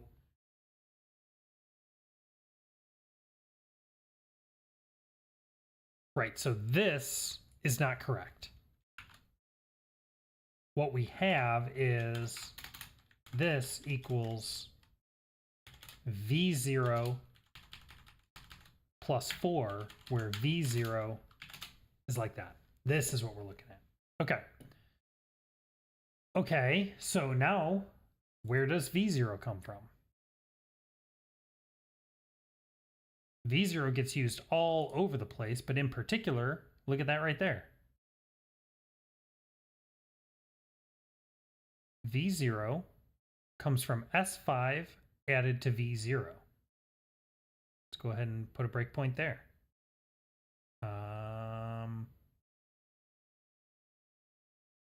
Like so.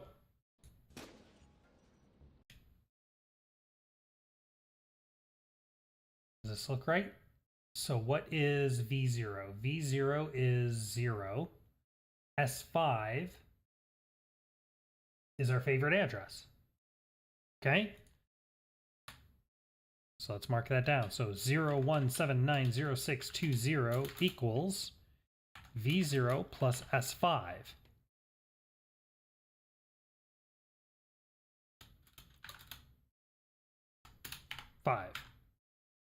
Where V0 is 0 and S5 is 0x01790620. Okay, let's keep tracing it back. So we are looking now for S5. Where is S5 getting set? Right there.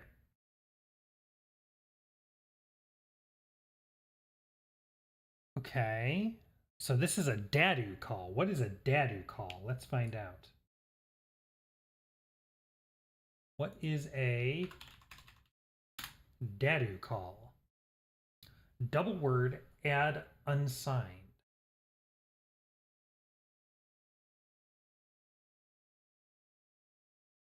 Adds the 64-bit value. The 64-bit value in register RT to the 64-bit value in register RS. The result is stored in RD. Okay. So it's saying A0 plus 0 is stored in S5. So A0 is what? Everybody's favorite address. Okay. So let's keep going up. We're looking for A0. And this is the process of finding pointers. So here we go here. A0 equals V0 plus 0. So I bet if we put a breakpoint on this one, like so, and we continue, we fire again. Oh, uh-oh. That's not good.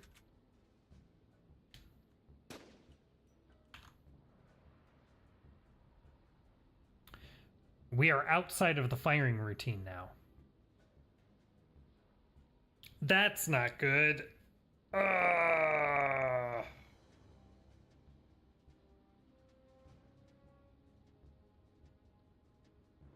Okay, no, that might be fine. Hold on. That might be fine.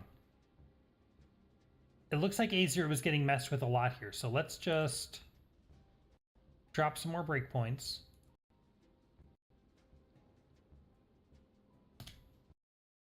Okay. It could just be that that line, that particular line was getting skipped. So where are we now? We're up here. So what is A0 at this point? 50 with a bunch of zeros. That's interesting. Oh. Okay. That changes to FF4FF, which is not a value that we have any relevance to. Let's just keep an eye on this value right here, this A0, and let's see if it changes to anything notable.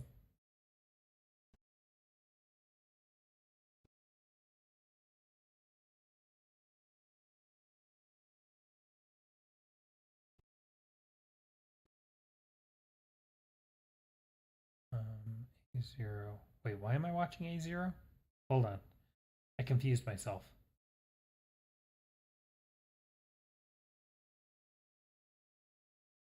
I think there's a line down here where it comes from A0, where the S5 comes from A0 or something, right?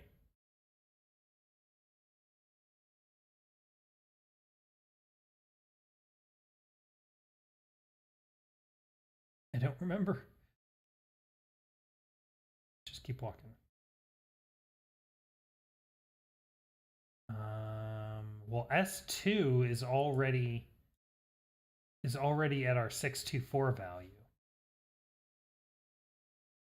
Maybe we should be paying attention to that.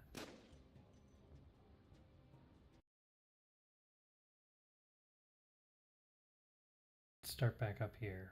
What is S2 at this point? 620.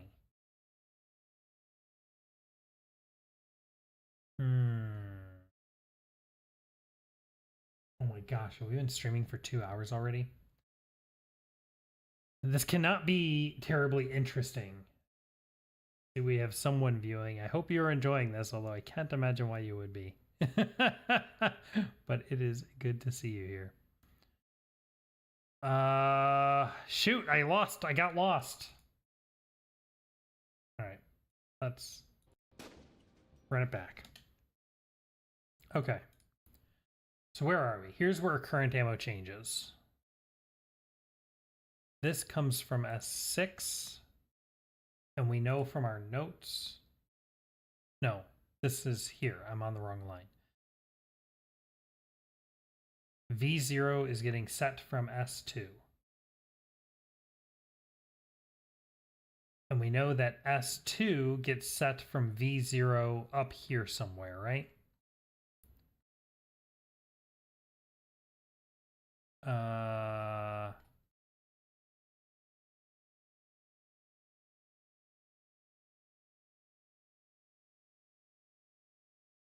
This one gets skipped. We learned that the hard way.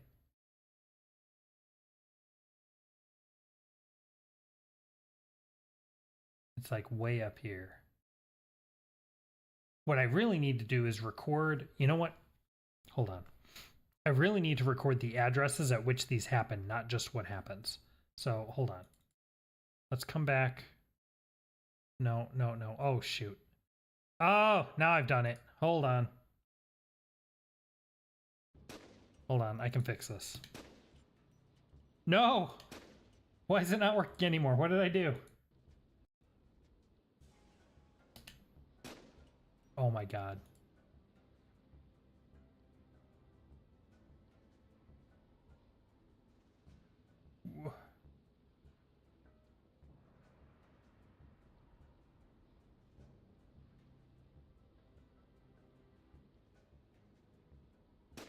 Why is this not working anymore? What happened?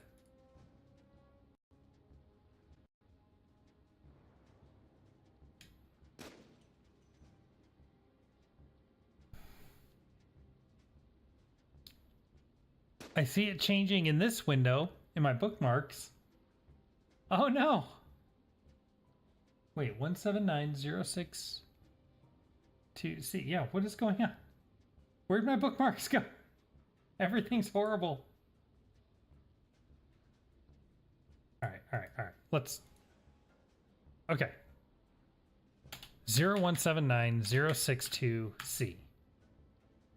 Right, change, size 4. Okay. Let me. I'm not going to do that because that was reloading and I want to do it when I fire a shot. Okay, here we go. All right, we're back. So, in my notebook, what I really want to do is right here. So this is this line. What I really need to do is I need to record the address at which this happens. So let's do this. This is 00140B98.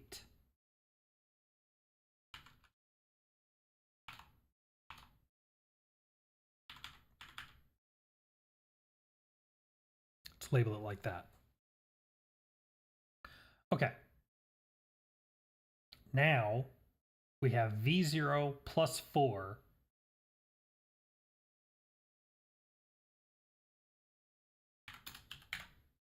So we're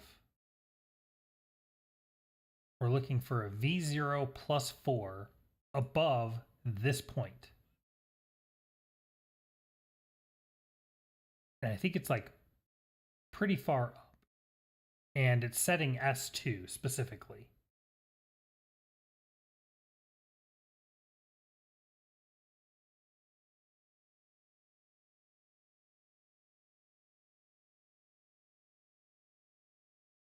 It's like quite a ways up here, I think.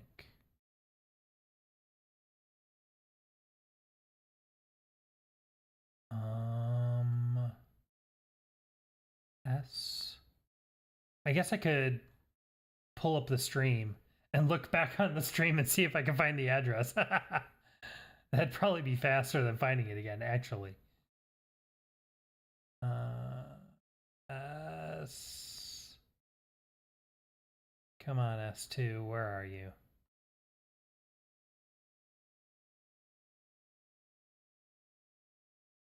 There's S6. Here's S0.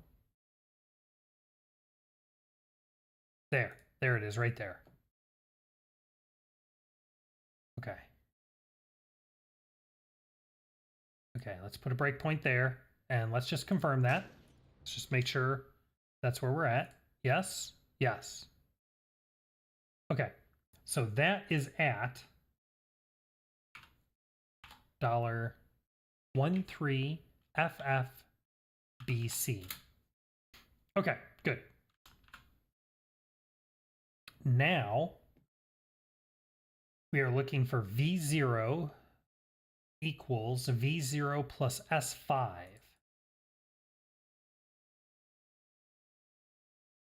Right there. Okay. So this is going to be at 13FFAC. Right. And so this is V0. This is S2. This is V0. Okay. Finally getting there. Now, so above this point, we need to find where S5 is coming from.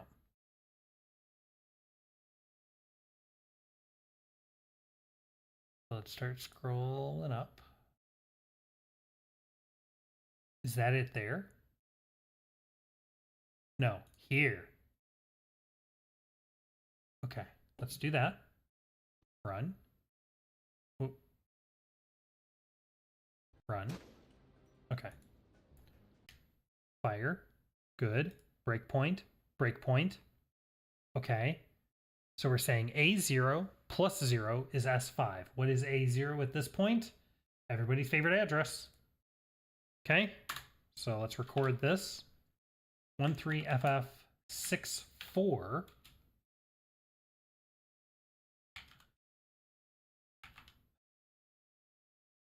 Zero x01790620 in S5 equals A0 plus 0,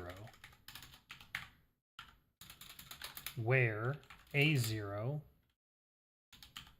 equals everybody's favorite address. Okay? So we're looking for A0 now above this point.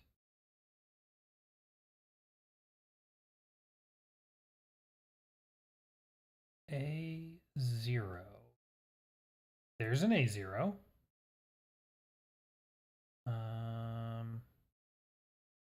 Let's see if that gets triggered. Okay, run, run,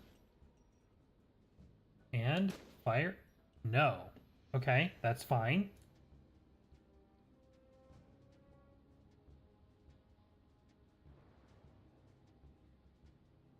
That A0 is not getting fired. And we said that's fine because there's actually a bunch of A0s here. Okay, that A0 is not getting triggered, so it's not either of those. Keep going up. How about this one? That one is getting triggered. Okay, so now we're here. And we're looking at A0, and A0 has some totally unrelated address in it. We are going to load 50,000 into it. Right? Okay. But we know that A0 at some point in the very near future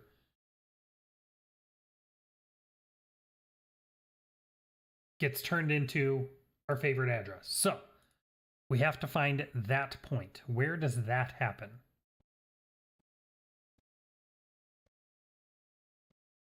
So I'm watching A0 right here. There.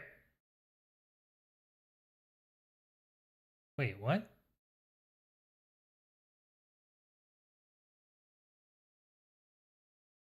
Oh no. It happens inside here? No. No. It's right here. I missed it. There it is. It's right there. Okay, hold on.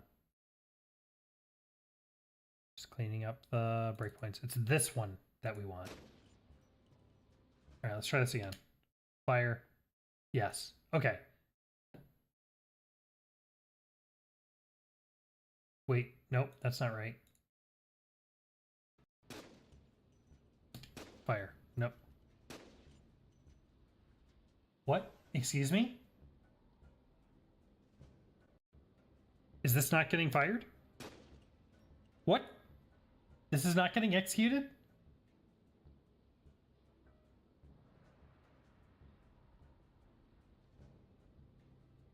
Oh my god, this game.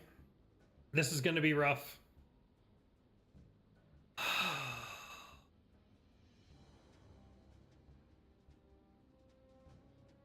Okay. Okay, it's fine. It's fine. I've been streaming for over 2 hours. One of the problems with this is as you trace this back. Oh yeah, this is where I was. This is where I was the first time. As you trace this back, it wraps your brain in knots, and I am losing my ability to think. But we made good progress because you know what? We found over here in our, let me turn this other stuff off. Yeah, boom, okay. We found the start of the dynamic memory, so we know the threshold at which we want to try to find things before if we at all can. And we found a couple values for our save states 1 and 2. Now, these values, these addresses, are specific to these save states. If we start the game and come back here, these addresses may not be the same. If we leave the level and come back, they will probably not be the same. These are only valid within the context of this save state. Luckily, we have the save states, right? So when we pick this up again, when we come back in, I'll be able to load up the save state and we can use this and we can keep tracing back through the assembly, through the disassembly to find ultimately what we're looking for. Let me see if I can find an example.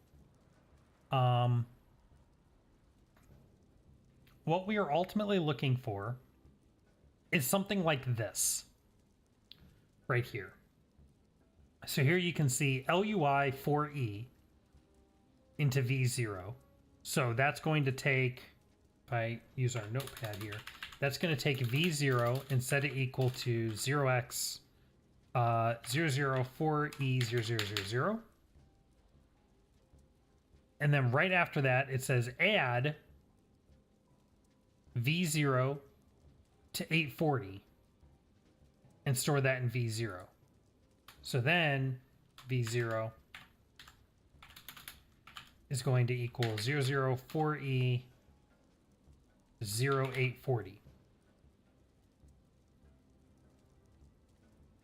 Right? And then it looks like in this case it's doing some other stuff, and then ultimately it's going to use this address. That's what we're looking for. Because what that is doing is it is setting the value very explicitly. It says, use this address. And then it adds some stuff and then it subtracts some stuff. But this is what is called the base pointer. This is the root of it. This is where the logic starts. That's what we need to find. And that value should be, hopefully, less than this 598980 address. Once we have that value, once we have that base pointer, then things get good. Because then that value will be the same every time. Every time we start a new game, every time we start a new level, every time we do anything, that value will always be the same. And if we can find the current ammo or the current health or the ammo remaining with reference to a base pointer, that's how we can build achievements off of it. Because then we can very safely say, beat a level without firing any bullets or something. That is a thing we can track. So early days, this is a very complicated game in memory, it turns out. But this is the process. This is what this looks like. Even for simple games like Old Towers and actually Dr. Muto played nicely for the most part.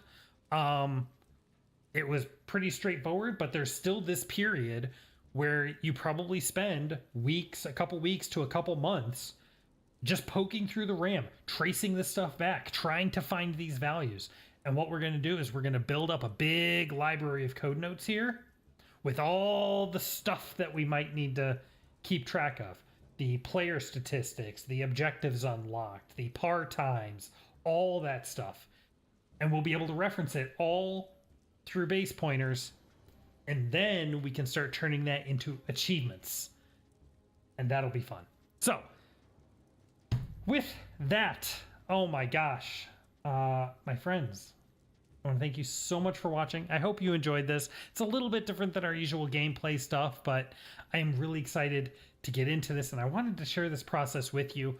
Apologize for OBS being weird and all of this, but it's been great. I hope you've enjoyed this. Look forward to more of these coming, and more gameplay. Always, we will continue to play great games and share them with each other because I love to hear them. If you would like to offer some suggestions for what games you'd like to see us play, or other achievement sets maybe that we can make, head down into the Discord. You'll find the link in the description. I am there all the time, and I would love to chat. Yeah, if you've enjoyed this, hit that like button, all the usual good YouTube stuff, subscribe, algorithm, etc. My friends, I want to thank you once again so much for watching. I will see you next time.